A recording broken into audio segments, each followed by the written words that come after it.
In the beginning, everything was chaos. A deep, infinite darkness covered the void. No form, no life, no light. And then, God spoke, "Let there be light." Have you ever stopped to think about the power of those words? How a single command brought order to chaos, transforming darkness into something beautiful and purposeful? This wasn't just the beginning of the universe, it was the start of a plan with intention. Every detail, from the light to the final creation of humanity, was designed, shaped, and loved. In this journey, we'll explore how each step of creation reveals not only God's power but also the care and purpose behind everything that exists. Get ready for a story that bridges the past and present and might just change how you see the world. If this story inspires you, subscribe to the channel for more reflections and activate notifications so you won't miss the next chapter of this incredible narrative. But before we move forward, let's go back to that moment. The moment when God spoke for the first time and turned darkness into light. What mysteries can we still uncover about the very beginning? In the beginning, there was only emptiness and darkness. And then God spoke, "Let there be light." In an instant, darkness gave way to a radiant light that illuminated the universe. This light wasn't just physical, it was a declaration that chaos was being transformed into order. God separated the light from the darkness, calling the light day and the darkness night. The first day marked the beginning of time and the promise that each new day would bring something extraordinary. God looked at the remaining chaos and decided to organize the waters. He created a firmament, separating the waters above from the waters below. And so the sky was born, vast and mysterious, a space where clouds would drift and stars would one day shine. The sky became a boundary connecting us to the infinite, a constant reminder that there is something greater than ourselves.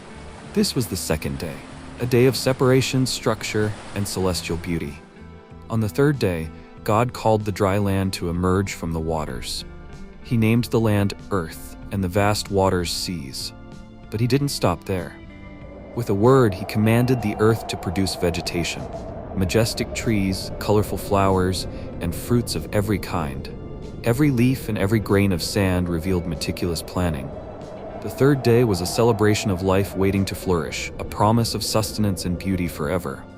On the fourth day, God looked at the firmament and filled it with lights, the sun to rule the day and the moon to illuminate the night. He also scattered countless stars, like jewels across the sky. These celestial bodies not only adorned the universe, but also marked seasons, days, and years, bringing order to the cycle of life. Every star in the sky tells a story, and the fourth day is a reminder of God's care in every detail. And God said, "Let the waters teem with living creatures, and let birds fly above the earth across the vault of the sky." And so, fish of every color and shape came to life, dancing in the oceans, and birds soared through the skies with graceful flights. Life began to fill the world, bringing movement and sound to the stillness of the beginning. The fifth day revealed the abundance of creation, the diversity that reflects God's creativity. On the sixth day, God created all the land animals, majestic beasts, tiny insects, and everything that moves on the earth. But then, he performed his masterpiece. "Let us make mankind in our image, in our likeness," he said.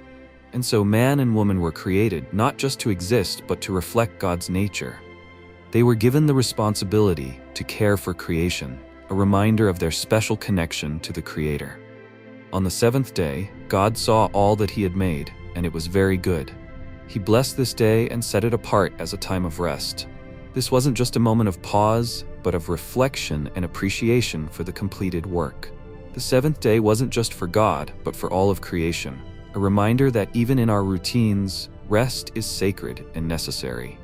As God brought order to chaos, you too can bring purpose to your life. Each of us holds the ability to create and transform. What will you create in your life today? Just as creation began with a word from God, your new year can begin with a decision of your own. Decide to bring more light, more order, and more purpose into your life. After all, you are made in the image of the Creator, which means your ability to create beauty and meaning is limitless. From the light that pierced the darkness to the man and woman made in God's image, creation is a story of purpose, beauty, and divine care. Just as creation didn't end on the seventh day, our spiritual journey and discoveries continue. But what happened next? What became of the man and woman in this perfect world God created? In the Garden of Eden, something unexpected occurred that would change the course of humanity forever. Subscribe and turn on notifications to follow this next incredible story.